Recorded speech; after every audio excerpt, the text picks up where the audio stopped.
So as people come in here, so I just want to give a warm welcome to a number of serial marketers, regulars, and community members who I'm seeing here. So it's great to have you back.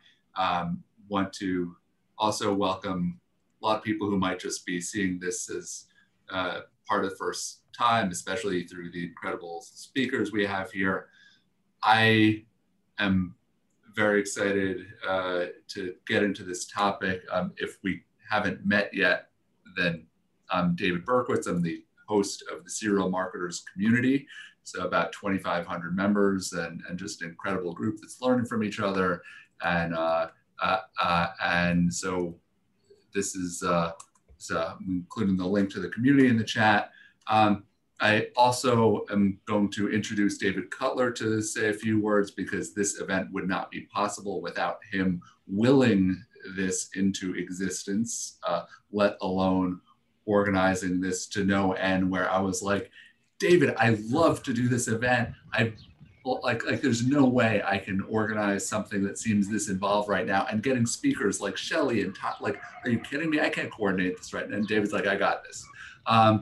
The one other thing I'll add is that since we're going to be talking about blockchain, and the serial marketers community has our own currency here, we have the CMO coin. I included the link in this. If anyone has a Rally ID, or if you sign up for a free Rally account, you don't even need a credit card or anything. If you sign up for a Rally account and share your ID number, you can share it directly with me during or after this event. I'll send anyone who's here just a couple of coins. A lot of this is just try it out, learn from this stuff, see how this stuff works, see how to put this stuff in action. And I think experiential learning is one of the things that really ties the community together. It's why I've been such a fan of David's over the years, let alone these speakers. David, why don't you just share a little bit about what you're doing and why you even wanted to bring us together around this topic today? Well, the real reason is because we want Serial Marketer to be as dynamic of a community as you're trying to make it, David. So this is as much honoring your efforts to bring 2,500 people together and bringing in another 2,500, but actually being able to break it up into these kinds of small, important, I like the term Salon. Shelly's been using concepts like that for a while, where you kind of break down into smaller groups so you can really get at the issues, the questions, the opportunities. So what I'm doing is I'm trying to demonstrate what anyone in your community should be doing. We have a topic that you think is important. Right now, it's blockchain, NFTs, and what's happening out there in the world technologically, kind of high level. Is it a custom software play? Is it a platform play? What do marketers do with this? When you do a collectible for a brand, is that marketing? Is that going to sell more product? So I thought those questions are top of the conversations, top of mind in the conversations that I'm having. So I thought of two of the people that I think that could speak well on that: Shelly Palmer from Shelly Palmer Group, and Todd Cooper from NuArca would be. I hear them talk all the time. I'm like, hey, listen, you guys got to talk to the Serial Marketer Group, and let's see if we can dig into the issues around marketing and blockchain. So that's a high level introduction to what I'm trying to inspire other serial marketers to do. So feel free, if you got a topic that you think fits, stand up and do one of these things. They're helpful, and they're very open, and they're casual. So without further ado, I think I can initiate the conversation with one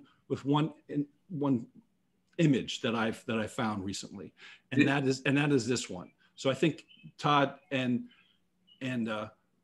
Shelly, I'm not going into the details of this in the least. I'm only looking at the concept of the top few points. This is a very, very recent marketing charts from the Altimeter Group, profit company. I've worked with those guys in the past. And this is what enterprises are planning, right? These are the top digital content initiatives at the enterprise level, big companies mostly. So half of them are investing in technology that enables real-time delivery and personalization of data. Well, kind of duh, but what are they doing about that? They want to use better data to create personalized content that serves the customer journey. There's that term again, but it's on top of the actual priority list. And the last is develop a better content review and approval process for compliance and quality. These are all the things that blockchain has been designed to produce around. So with this being kind of a priority of what's going on out there, I can take this down and we can just riff on it. And you guys can kind of take it from there. Is that and the one bit of housekeeping I do want to share is that for those who haven't been to a salon before, that these are meant to be really conversational, they're meant to be open-ended. So feel free, you can post questions in chat, you can chime in on video, you can keep video on. So put my headphones in if it's still too loud. No. And we invite ourselves to things like that, which is great. But feel free, like this is your time. I'm here to learn just like you are. So why don't we, Todd, you want to share? Close the window. Yourself. And close the window. Everyone should mute your mics, folks. Mask. Just as I'm saying, everyone should just keep this an open conversation. This is what I get for it. But, yeah, I dare you. no good deed here. Todd, for those who haven't encountered NuArca yet, and yourself, why don't you share a bit about that? Shelly, there might be one or two people in the room who somehow haven't seen you and your work, and feel free to do the same. But Todd, what are you up to?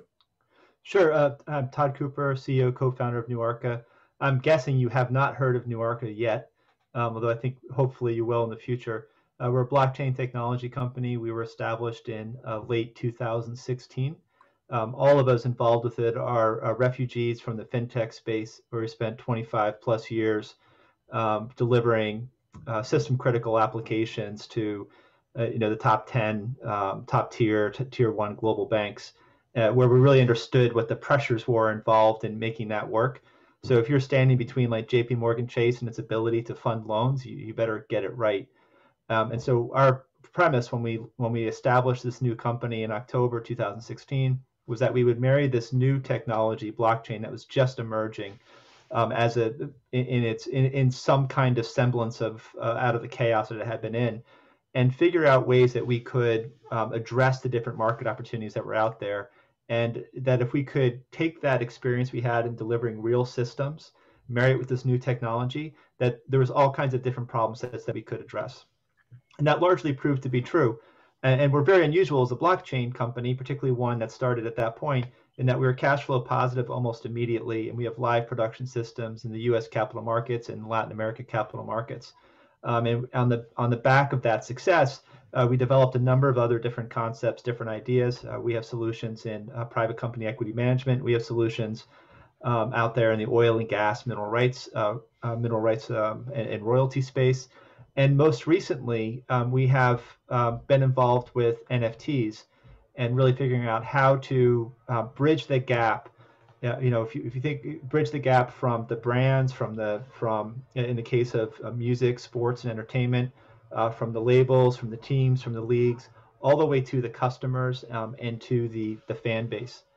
And one of the great waves of change coming with Web 3.0 is that level of integration that's possible, all the way from the brands and those that are creating value to directly interface with the end customer, and how that bridge is now collapsed and can really that information can be perfected.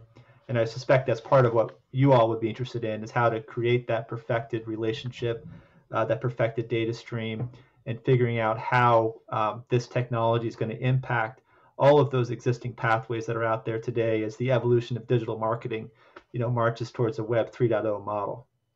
So that's a quick view of who NuArca is. Great, thanks so much for that, Todd, and just amazing. I'm so glad Dave Culler got to connect us, and I'm just kind of blown away by a lot of the work you're doing this so much at the forefront. So appreciate you being here, and Shelly, someone who I've been learning from events in the 20 years I've been in this business, and I know you've been educating the industry since before that. So Shelly, please share a bit about what you're up to these days and why, and also specifically why you're interested in this topic. So it's interesting. This is about a 10-year-old project that just got interesting after 10 years. After the white paper got written, the Satoshi Nakamoto white paper, I guess I started mining Bitcoin in 2009 or 10, somewhere in the middle of 2009, just to understand it. And at the time, smart contracts were theorized, but they hadn't the standards hadn't been put together. As soon as smart contracts happened, what everyone's calling NFTs right now, we were calling early tokenized content. And most of you who know me well or know of me know that I started my career as a composer, producer, music for advertising and television. And that's from childhood. I spent the first 40 years of my life writing music for TV full time. And when you do that, most of your money comes from a performing rights organization, either ASCAP or BMI. And they use a very old-fashioned way of determining who gets royalties and what music gets paid for. And the first time I was really conscious of what you could do to tokenize content, it was based off one of the actually patents behind me on the wall, which allowed you to digitally watermark and fingerprint content, DRM, not to restrict people to use it, but DRM to count it being used. And the goal that I had originally with tokenized content was to create a better way to get royalties paid and also to have future value, to participate in the future value of the use of your IP. So whether it was a piece of video or a piece of audio that I'd created, I was really excited about it. ASCAP had very little interest in this. They talked about it lip service wise, but very little interest because they liked the old way. COVID shows up and everything sort of gets stopped in the middle of the summer of 2020, the NFT summer. These things resurface as NFTs. Well, I've been doing very serious work in the ideas of creating smart contracts with people who don't trust each other that need to create value over time and taking things that are intangible and making them tangibly valuable.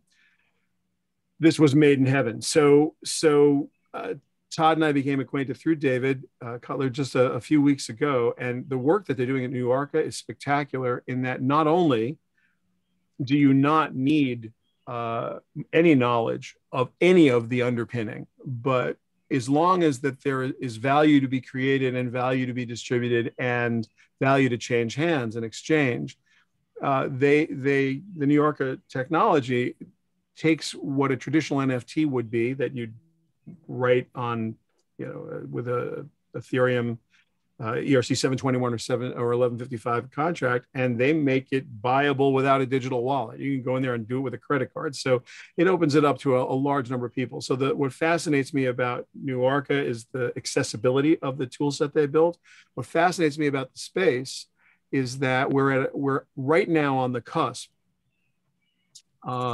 If you make data-driven decisions for a living, if you are thinking about the future in the context of technology that is changing the way people behave, this is a behavior-changing technology that I believe is going to have the impact on the financial world, the same exact impact that the personal computer had on the information world. And so to me, we're 10 minutes away, metaphorically, from something really special happening.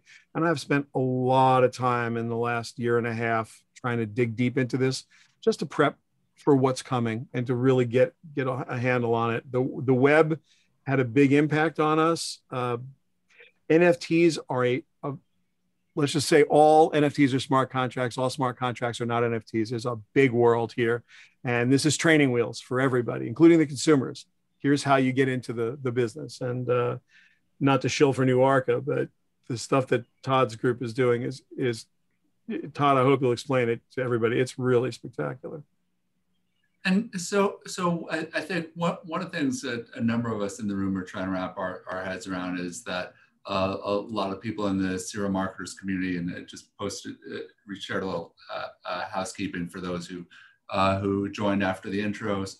But for like a big brand CMO, right? Like everyone's just, it's nice to include this in trend reports, but it's like so many of us, there might be some people from that side in the room, and a lot of us are pitching them and trying to work with them and trying to sound really smart about this stuff.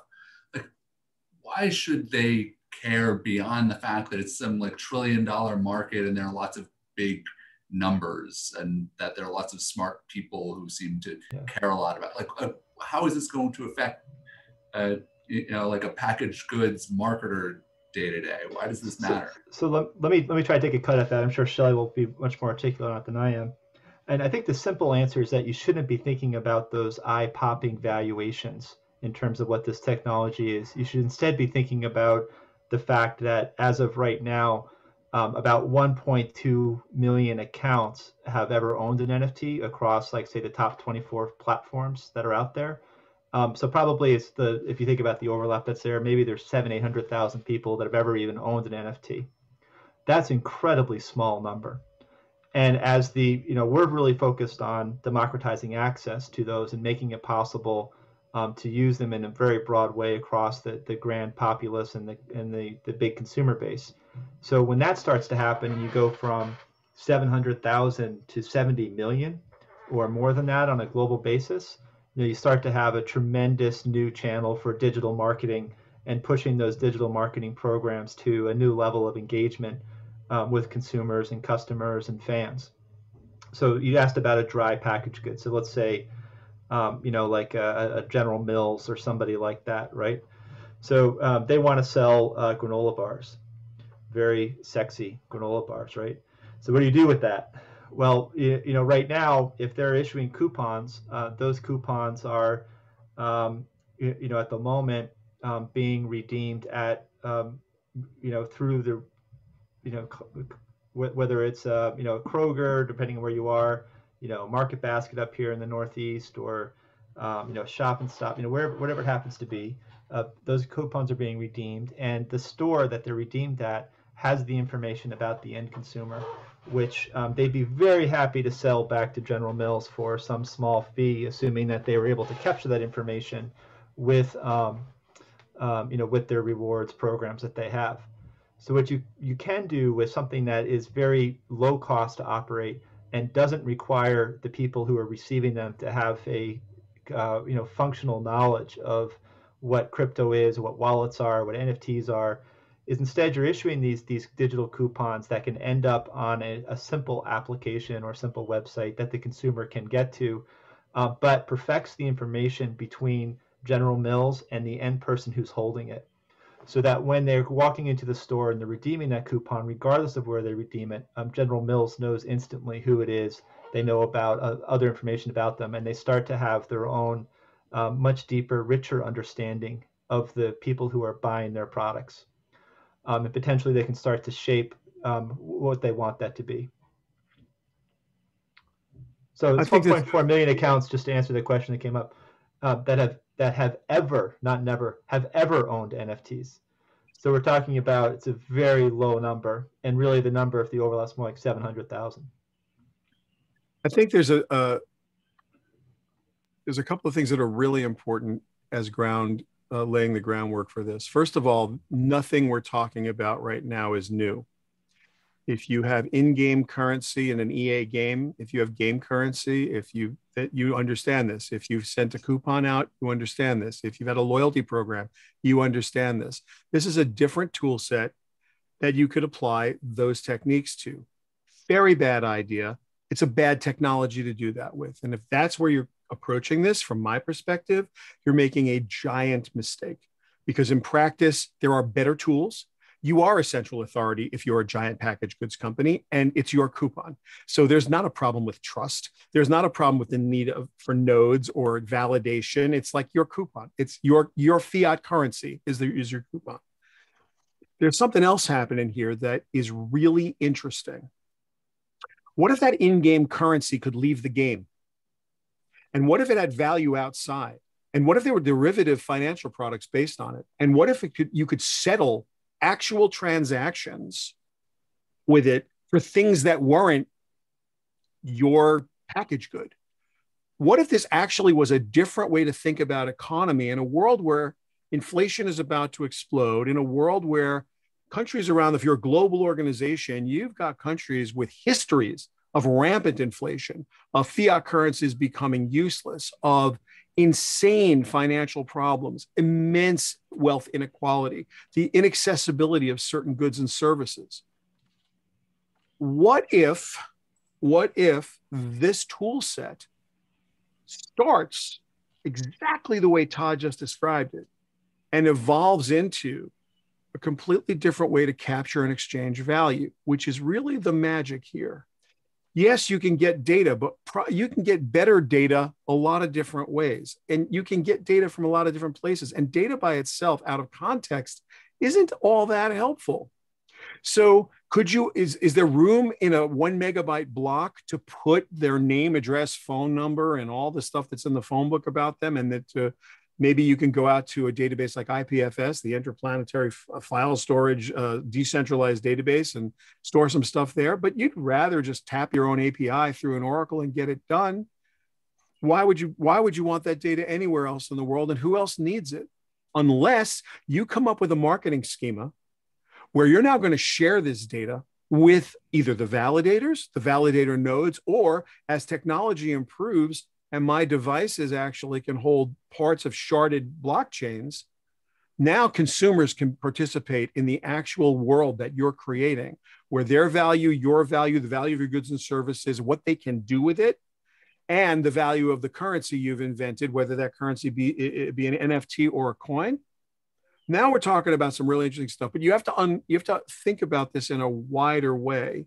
NFTs are training wheels, and where we are right now is we're at a place where consumers it's really complicated, and that's why I love the NuArca stuff. It's uncomplicated. People like everybody here, raise your hand digitally if you've got a digital wallet right now. You have a digital wallet that you can just immediately use. And my guess is not a whole lot of you do. And the ones who do, you'll know what a pain in the ass it was to put together.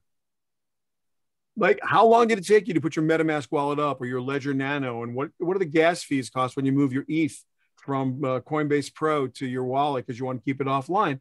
Like, they only send you 14 warnings as you go to do that transaction that if you send it to the wrong place, you're doomed.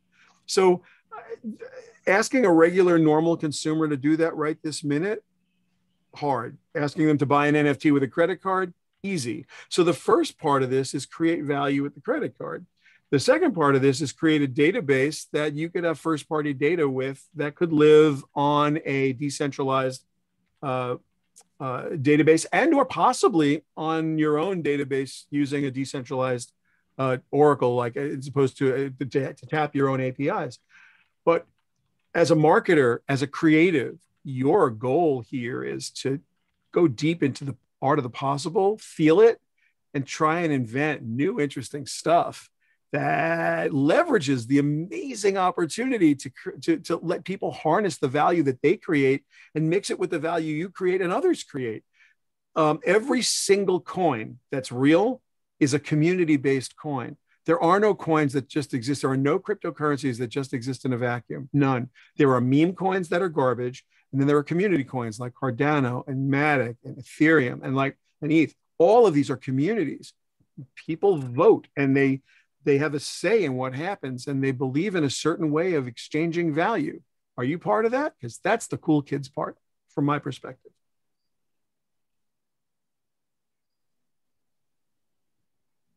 The question from Bryce. Yeah, sorry, I'm not on camera. I'm on my desktop right now. But my understanding of NFTs, like a lot of people right now, is probably pretty limited. And after I had a good discussion with David Cutler last week, I looked into NFTs a little bit, and so my question is because we're mainly marketers here, thinking about this from a marketing perspective, is ultimately use case. And I was wondering if you could touch on one of the main examples that we currently have for NFTs, which is the Top Shots.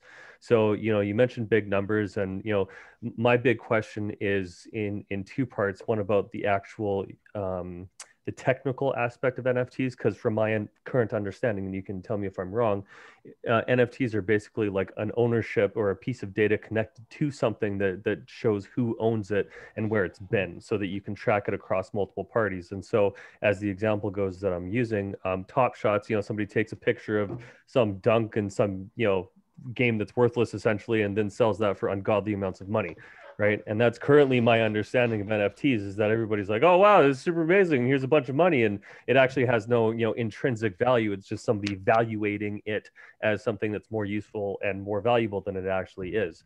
So my ultimate question here is how can NFTs utilized for use cases in the context of marketing for the purpose of selling stuff to people, because that's ultimately what we're doing. Thanks. You want to take a cut of that, Todd? You want me to go? Yeah, I'll take a cut at it. I would just say, look, some of those eye-popping valuations that, particularly in Top Shots, that were up there. I mean, I think you have to look at that as sort of the ignition to the fire and not the end game in terms of what's there, right? It caught people's attention, it got people very excited, but is that really where this all ends up? No, I don't think so. There's a lot of other different ways you can engage with fans. I mean, a simple, but also then to say, from a marketer standpoint, that's not the beginning or end of it at all. So if you have a customer that's looking to make a fast buck off something that they have by selling an NFT, that's very much a short-term plan. In fact, the runway on that may already be over, right, in terms of where we are in the market at the moment. And you think about it more of a systemic approach to what are you creating? To Shelly's point, what kind of community are you creating? What kind of interaction are you creating? How are you pulling people together? Leveraging this technology. How are you, fundamentally shifting the dynamics of power from what's out there today, closer to the group that's actually engaged in it, as opposed to some third party that may be making a buck off of it. I'll give you a quick example of how artists and athletes are thinking about this. A lot of athletes are starting to wake up to the fact that when they post on Instagram, they're making Mark Zuckerberg very, very rich. And they're thinking about ways that they can control more of that themselves, more of that actual economic value that they bring to the table. Similar to that, you can think about how brands and other major consumer-facing organizations can figure out ways to directly engage with their end customers through whether it's gamification or whether it's through community that Shelly talked about very eloquently, whatever that might be. But it's not going to be simply by issuing what should be a high-priced NFT and then sitting back and resting on their laurels. That's not really any form of engagement. That's, again, I think that ship may even have sailed, and there's some question in my mind as to whether or not it was ever really there, and really what was the the noise that was in that system at the time. And there was a lot of noise. I mean, there was a lot of noise. So you cannot in any way Nyan Cat. This literally is $590,000 somebody paid for this GIF. It is the dumbest thing you could. I mean, could you imagine something dumber than that? Yeah, the animated version of it is dumber. $590,000. How do I have it? And someone paid $590,000 for it. Now, think about that for a second. I'm showing it to you, and somebody paid $590,000 for this thing. So that something there is not right, Bryce. You're 100% right. Something there is really messed up, and I can show you 1,000 examples of this. But let's think about what it might mean to a marketer. The first thing I think of is that every human being that we market to is buying our product for one of roughly 10 reasons. It improves their lives, it saves them time, it saves them money, it makes them better at making. We're down the list of benefits that a human being gets that we tap into as marketers, and we emotionally communicate one of those attributes, and they see in our work and they see in our product a direct path to being better, richer, thinner, happier, healthier, eating, whatever it is. I mean, there are roughly 10 zones that I have lived in my whole career as a marketer, for improving for making people awesome, for feel awesome and be awesome for using the products I'm involved with. Part of that is that every human being has unique gifts, and every person I've ever met sings, dances, plays, thinks, writes, talks, plays a sport, does something amazing. It may not be obvious to you, but it's everybody I've ever met in my life does something amazing and wants to feel that way and would love the value that they believe they create to be recognized. It's impossible in the world in which we live right now for that to happen because there are gatekeepers around value. Value has gatekeepers.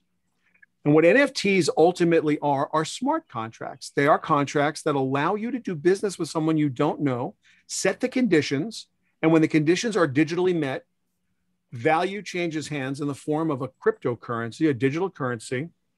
And you're right, all that might do is say you own this and I don't, or this is now, you are the rightful owner of whatever this is. And if it happens to be Nyan Cat, you're not really the rightful owner of it. You're the rightful owner of whatever that is. I honestly believe that NFTs can be used as smart contracts, can be used to help people capture the value they create in their lives, which is in fact what we do as marketers. And so this requires a different way to think. It requires a different approach than you'd normally take, because where we've always talked about community and social media always allowed us to pretend that, well, we're having a conversation, you know, that's what YouTube, that's what Twitter's for, that's what Facebook's for, we're going to converse with our, okay, sure. Here, I want to take it a level deeper. Here, I want to actually help you, person I want to do business with, capture and accelerate the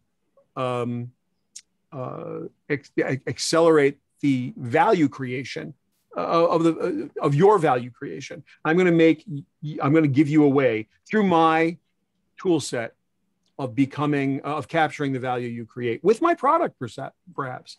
So this is to be workshopped. I have 50 different projects going right now that I would happily share with you. I don't want to monopolize everybody's time, where we're trying to do this. We're going to fail on 49 and a half of them because it's new. But one of these is going to hit. And the magic here is the ability to capture value and trade that value later and have that value continue to trade and there be a secondary and tertiary market. Is there a secondary and tertiary market for a Nyan Cat? I don't know. Top Shot isn't quite an NFT. It's almost an NFT. And in fact, getting your Top Shots off of Top Shot and then really making your own, that's not the easiest thing to do in the world. So I think that this is a time of exploration. This is a time of experimentation. And I honestly think that if you can't think of a business model where people that don't know each other exchange value, interact, create value, and you are benefiting from it now and in the future, if those conditions don't exist in your project, don't use an NFT, don't use a smart contract, and don't use cryptocurrency. If those conditions if that ability would unlock a new level of creativity for you, a new ability to market, a new ability to value create, a new ability to do customer service, and if then you can at least start to have a conversation about how to use this technology. But this isn't couponing. It isn't. It's not a loyalty program. It may have loyalty components and couponing components. It may have a collectible component. I think it will. I think people would want to have the first 5 minutes of their favorite movie, the original master. They probably would. And especially if it's a super popular movie, everybody wants to touch a little piece of the hem of the garment of their deity, whatever their deity is. So the ability to bring that and bring an authentic version of it that they get a piece of, that's a well time-tested concept. But there are other ways to do it. This way, there are conditions about what this is going to look like, and they're not fully defined yet. It's so early, but you can feel it. I can anyway. I'm sure we're going to screw this up a lot. And we've actually screwed this up dramatically already, and we're going to probably continue to screw it up. But there's something here. I know there is. And I think it starts by training consumers to get a digital wallet or get their credit card, get a collectible space, get a place that's their own. And what Todd said a second ago is so important. It's like, is it inevitable that Mark Zuckerberg and Sergey and Larry and Satya and Jeff Bezos are the keepers of our data for all time? Is that the inevitable reality of our world, that these 5 institutions or 7 institutions hold 100% of the marketing data that we need? I don't think so. There's a giant use, or maybe even slightly more centralized than should be, blockchains that can handle high transaction rates. It's not going to be a Bitcoin blockchain. It'll be some kind of proof of stake blockchain that can handle 20,000 transactions a second. There are 15 of them out there right now. All this technology is open source, by the way. I have to say that to you. Every bit of this, you can go to GitHub right now and do these yourself. You can write a little Python, you can write a little JavaScript, you write a little Java, you got this much C++ in you, you'd be in this business in a heartbeat. It's all open source. So there's a lot to unpack here, and I think you got to start somewhere, and you got to make it simple to start. Again, one of the reasons I was so taken by the NuArca technology is that it takes a person who knows nothing about anything and lets them throw their Visa card down and get in the game. Which, by the way, somebody had to buy the first Star Wars trading cards. Somebody had to buy the first lightsaber toy. Somebody bought the first Lego that allowed them to make a Darth Vader, out of Legos. You got to get them in the game. Now, just one of the things that Shelly just mentioned is actually a really interesting moment in time, right? It is all open source. And if you happen to know all the skill sets and tools that Shelly just mentioned, you can sort of forge your own future, your own pathway. The reality is that pathway is not open to most of us, right? And so this technology exists today, is sort of in the state that Linux did before Red Hat kind of packaged it up and made it easy to use. You have to know what you're doing. You have to really pay attention to it. You have to be in the conversation. You have to participate in the open source spaces in order to really make great things happen. And that's something that is Martian for most of us. And so that becomes, you got to find somebody who speaks Martian and then can translate it back into English, because that's that important step there. And that's one of the things we're focused on. What are the practical steps you can take today versus what are the sort of where this may end up in the future?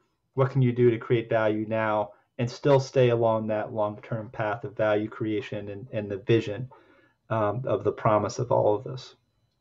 I mean, it's 1995 to 1998, and the World Wide Web is just forming.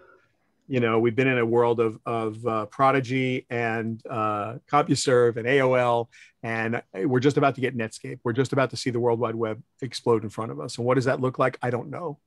I think I know. I mean, I have, like I said, a bunch of projects where I'm trying to make it happen. The good thing about everybody who's here today is that everybody here has the ability to think this through and do some experiments, because that, this is what marketers do. This is the business we've all been in for the last forever. And it's like, there's some experimental opportunity here. And there's also immense value for consumers and the products and services that our clients all sell. So there's a lot of interesting things that can be done. Is it a sporting NFT? Is it an entertainment NFT? Is it an audio NFT? Is it the fractional ownership of a new product that people, we've always, is it a Kickstarter that's done with an NFT loyalty program? It's any and all of that, right? You take a physical, someone asked the question in text, how do you take a physical good? There's selling real estate in auctions now, the hottest housing market we've had since before the 2008 housing crash. So how does that work? Well, go research Dutch auctions and NFTs, and that it looks a lot like an initial initial public offering of a stock. But if you were to put together a Dutch auction for a house, and by the way, that has happened already. If you wanted to go buy 832 Fenimore, this is a house. This is the house in Larchmont. It's an NFT. It's on OpenSea. That's the digital wallet number in the listing. That's the actual listing. Somebody's going to, and they're taking, it's a Dutch auction that they're doing for this NFT. They're doing a Dutch auction You get the NFT. It's a little representation of your spot in the lottery, and then whoever's going to bid for that house is going to bid for the house. Is it going to work as a new way to sell real estate? I don't know. Sounds like you could probably just do it with a straight up database, well structured and a secure password, and a web app.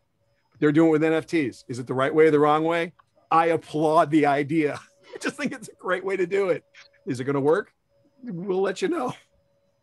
So I want to make sure we have time for a few questions. I'll go to Plus Aziz, and I've got Miriam, who's been asking a couple of things. JB's had their hand raised. So Plus Aziz, I think I saw you first. Why don't you take it away? What's most pressing right now? Thanks, David. My question is primarily around Venmo and how you guys think about Venmo's role in this space. It seems like they're doing a fair bit of education directly on the app. It's very sleek content, and they're one step closer to these merchants. So I know you guys have been thinking about that. I'd love to hear your thoughts on it. Thank you. It's all you, Shelly. Really? I was going to let you go first. So look, the world of DeFi, decentralized finance, is, I honestly think that right now, today, Aziz, I think everybody that was barred from selling stocks and bonds in the New York Stock Exchange and was put in jail and got out of jail and, can't ever have a license to trade stocks and bonds again in the world is doing decentralized finance. They're doing liquidity pools, and they're doing yield farms, and they're doing all the crazy stuff that you're reading about that's creating all of this noise. Then you got Visa and MasterCard and Venmo and Zelle and a couple of big organizations who are using stable coins and are using self-regulated, ready to be FINRA compliant tool sets to make this accessible to people. You've also got every central bank in the world, literally 85% of the central banks have a central bank digital coin, CBDC is the initialism. China has the yuan. We've got, if you go to the World Economic Forum, they'll show you all the countries where all the central banks of all the countries are trying to put together stablecoin. A stablecoin is a coin that is backed by a fiat currency. In the United States, it's USDT. That's Tether or USDC. The Winklevoss twins have a stable coin pegged on the US dollar. The Federal Bank of the United States does not have one yet. So when you think about what's coming, we're going to see, and that's why I said you're going to see these more, they'll call them decentralized, but they're more centralized than not, blockchains that will be used for these central bank currencies. And Venmo and Citibank, all of these guys are going to get in this game of moving digital coins around. There's going to be another layer underneath that of something else. Then there's going to be a big fight around it. Who won the web? Zuckerberg won the web, right? I mean, first AOL won the web, but it wasn't the web. And then AOL, who? You couldn't imagine. Then MySpace won the web. Who's MySpace? We're going to go through all of that. We literally have to go through all of that before this lands. I wish I had a crystal ball. I don't, but I can see what's coming. I mean, it's real obvious what's coming. The fight's obvious. The craziness is obvious. And I think Venmo's doing an amazing job. And the way to do this is to get in it. I can't say that enough times. It's I wish I understood how much I needed to not care about Gopher and how much I needed to care about Hypertext Transfer Protocol 1 year early. I wish I knew that. And most of you aren't old enough to know what I'm talking about. But before the World Wide Web, there was the internet. The internet has been around for a long time. And some of us were goofing around with Gopher because it was a better experience. And the guys at Gopher wanted to get paid, and the guys at Tim Berners-Lee made it free. And free is very pro-consumer. I was caught up in what was cool as opposed to what was free. So again, I'm not going to make that mistake this time. Welcome NuArca. It's it's simple. It's easy. Press the button. You can do it. It's a way easier way to think about it. Way easier way to think about it. But I wish someone told me a year earlier that I was going to have to pay attention to HTTP and HTML. I'm telling you now, pay attention. I just put a summary up to hopefully I put this in the chat as well so people can kind of think about some of the high points. I might have missed some of the key ones, but I'm trying to make them here for us to continue this conversation. David Berkowitz and I have been talking about this becoming a series, not just about distributed ledger technology, but just let's call them Web3 or the fourth industrial revolution or whatever we're in right now, where AI and the robots get to take over and you get to decide, are you managing the robots or being managed by them? That is kind of what I'm hearing Shelly saying. Get involved, lean in, hear some of the hot topics, come back and ask the hard questions, like how does this stuff work? Yeah, and one of the things I would just say, and Shelly said it a few different ways, right now the tools that are out there, the technology itself is imperfect, right? It's not what we normally think of as ready for prime time technology, but you have to be ready for that. Like, you have to be willing to understand the edges of what's possible, where it's going to be tomorrow, and how you can anticipate its arrival. And that's why you place so many different bets. I mean, from our perspective, if you think about the transactions in NFTs that have happened so far this year, there've been a little bit north of about 1.2 billion transactions this year. And the overall value, what's the market cap value? God knows. You could just begin to project it, but let's say it's 700 million for the sake of argument. Over the next 5 years, where's it going to go? It's going to go up, most likely, based on the patterns of other technologies that have gone down these similar adaptive pathways that are highly disruptive. Over the next 5 years, it's going to be a roller coaster. And then eventually it's going to create a long, steady rise. And that long, steady rise will be 100 to 1,000-fold increase in value. And as that increase is happening, as that tide is rising, we've made the decision that that's the water we want to be swimming in. And I think you'll see a lot of people making that decision. And that's a bit of what I hear Shelly, to not to speak for you, but I hear Shelly saying as well. You got to be in it to win it, would be another way to say it. And you got to be in it to participate in it. Pay to play. Yeah. So, and yeah, you're going to stub your toe and you find all kinds of interesting, like what best practices today is not the best practices next week. Absolutely not. Because that's not the way it works. You have to stay flexible. You got to stay, you got to evolve with it, and you got to stay on top of it. Yeah, I couldn't agree more. Look, I wrote this little book. I threw it in chat, and it's a $2.99 ebook that I'm donating my proceeds to Girls Who Code. It's on Amazon. It's still #1 in Amazon's money and monetary policy and short reads. It's not because it's a great book, although I think it is. It's because it's a hot topic. And if you don't feel like donating to Girls Who Code on Amazon, send me an email. I'll just send you a PDF of the thing, and I'm going to have a print copy of it. It's not a money-making thing. It's a bit of information. And what I do in that book is what I'm trying to do here, which is to give you an intellectual framework to think about this, and permission to think about this, not like everything else we've ever done with data. Not like everything else we've ever done with AI. Like I've optimized so many media buys, I can't even say it out loud.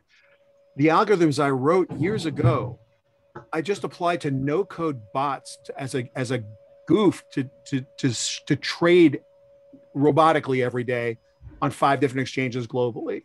Not because I want to make money doing that, because I want to just understand it deeply, and I know enough math to do the work. This is a time to play. This is a time to experiment. This is a time to dream about what you could do because you're going to have to put your finger on the pulse of this and watch it happen. And I mean, Bryce hit it. It's like, Bryce, that's the #1 thing everybody would say about this. It's like, I don't get how this is valuable. And then it's in the state in which it's been displayed. It's just, Kim Kardashian's out hawking Ethereum Max today on her Instagram account. She's pumping and dumping for Floyd Mayweather, and I don't know how many other people who are going to get rich off of this meme coin. It has nothing to do with Ethereum, but there's no copyright law about using the word Ethereum and Max and confusing people that it's part of the Ethereum blockchain. It's on the Ethereum blockchain, but it has nothing to do with Ethereum. This is Kim Kardashian getting paid by somebody, and she was kind enough to put a hashtag ad at the bottom of her Instagram post. I don't know if they paid her $500,000 for that. Did they pay her $750,000 for that? Whatever they paid her, was that better than investing it in the engineers they should have invested in to help them build better tech? One way or the other, that's the kind of garbage we're going to deal with every day while people do get-rich-quick schemes around a new technology that we're just going to have to figure out. I don't have every answer, folks. I wish I did. I like to act like a kind of I'm a know-it-all jerk most of the time. I know I know enough to know I'm not smart enough for this one, but it has my undivided attention. It really does. So the big question in everyone's mind is, how is it different than 15 years ago, 20 years ago when you said this about the internet? And just those mechanisms of difference. I think it's this kind of this long tail concept where the whole tip of the dog's nose to the tail can get compensated. So I'm trying to use terms that people are like, oh, I get it, long tail, I know that, I like that, but now everyone gets compensated from end to end. You know, how is this different than when you were excited before? If you're an A&R guy, said this band is the greatest band. I will tell you how it's different. Knowledge may be power, but experience is wisdom. And we live in a world where there's YouTube and the World Wide Web and blogs, and you can get the information you need for free at the touch of a button. And so where it would take you a lot of time to understand what HTML was going to be, what TCP/IP was going to be, it would take you a long time to understand what it is to build a website, what that. None of this is behind closed doors. This is all open. And so the idea that the universe has placed it in front of us and said, go figure it out is different than 15 years ago. So 15 years ago, that was true, but the amount of, it was, right. The information was in the hallowed halls and in the castles, and it was in Palo Alto, it was on Sand Hill Road, and it was not available to us. This is 100% open. This is just here, and you can go get it. You don't need to go see anybody. You don't need to ask anybody. And you're smart enough to use keep your own counsel as to whether if it sounds like bullshit, it's bullshit. Yeah. And if it doesn't sound like bullshit, well, that doesn't sound exactly like bullshit. There's like 95% bullshit and 5% bullshit. That's interesting. Like, that's where you got to be on this. And, there are groups like this where you come together and you say, hey, Todd's in it every day. He's doing it. They're making stuff every day. We're making stuff every day. We got 20 projects going here. I don't know which one's going to work. Hopefully one of them will. And it'll show us a path. That's what's different about today. It's accessible to everybody that's on this Zoom, which 25 years ago when the internet was happening, it wasn't. We knew it was happening, but it was the West Coast guys doing it. It was a bunch of engineers and with special skills. Everybody here knows what JavaScript is. Everybody here knows what CSS and HTML are. Everybody here knows what Python is. Everybody here knows what Solidity is. Nothing is hidden.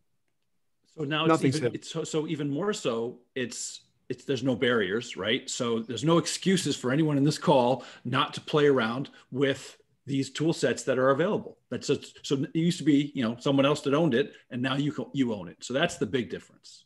Yeah. No excuses, everybody. And I'll add just one more quick thing there.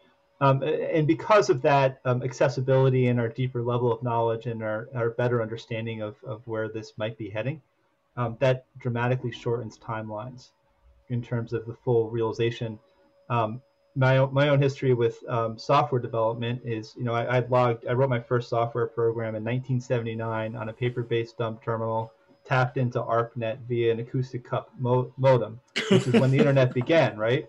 And it took until 1994 for it to really take off and find what its purpose was, in a way, right? And that's it's not going to take that long to get to where we are going. Right, well, also to the point of everyone coming together here, it's really fascinating following the chat today and seeing these kinds of conversations about gas fees and what it actually takes to do this. And so many people here are just in the weeds and they're doing exactly what Shelly said we should be doing. And it's incredible the kind of knowledge, including for some people who I had no clue we're so deep into this. And yeah, we'll get into this more, but at least it's easy enough to research. And I know Shelly publishes a ton of content on this, and I recommend reading his book. Shelly, appreciate you sharing your info. Todd, feel free to share the best way for people to stay on top of NuArca. David as well. I mean, it's just such an incredible group here. Thank everyone for taking the time to be here to learn from each other. Dave Cutler, I will definitely take you up on following up and seeing how we make this a series. And keep these conversations going, because it's just invaluable for me and so many people in the room. And I just can't thank you all enough for being here today. David, I want to say one last thing if I could. I'm going to shill for my friend Todd here. And I don't normally do this, but if you're thinking about an NFT project, you owe it to yourself to understand the workflow and process at NuArca.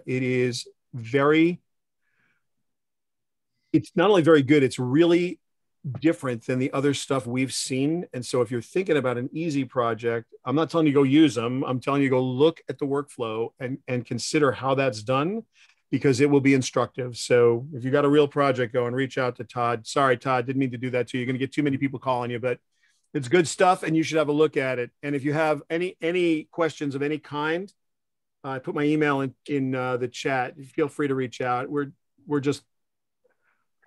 all seekers here right now. This is, it's super fun. We'll just back at you then, Shelly. Shelly has several groups that meet several times during the week, and it's all free in their groups. So it's all free. Go to shellypalmer.com, sign up, and you get this kind of conversation a few times a week in different categories. So as we're shilling for each other, that I just wanted to make sure that place that I go regularly, I'd like to see you all there. So please join us. Yeah, outstanding. Thank you. David Berkowitz. Thank you all. And thank you, David. Thank you, David. And thank you, Shelly. Thanks, everyone. Thanks, everybody. See ya.